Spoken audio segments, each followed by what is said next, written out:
Kapag masaya ka sa blessing ng iba, maging masaya ka para sa kanila dahil ang blessing nila ay hindi nangangahulugang nabawasan ng para sa iyo.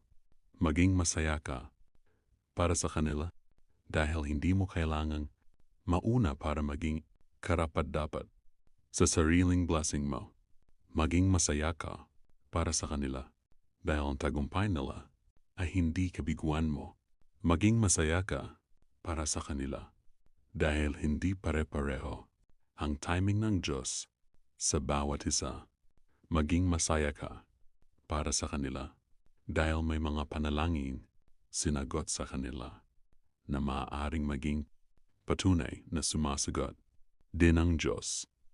Maging masaya ka para sa kanila dahil ang pag-angat ng iba ay hindi dahilan para manatili kang nakatingin sa sarili mong kakulangan. Maging masaya ka para sa kanila dahil mas magaan mabuhay kapag hindi mo ginagawang competition ang buhay.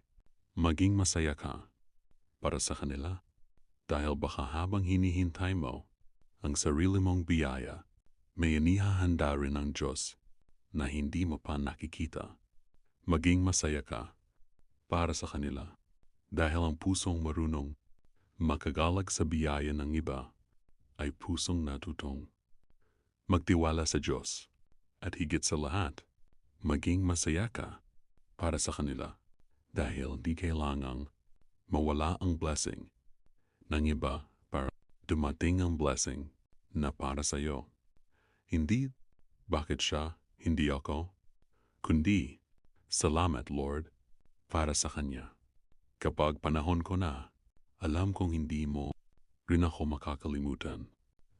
Matutong makigalak, matutong magpasalamat, matutong magtiwala dahil ang biyaya ng Diyos ay hindi nauubos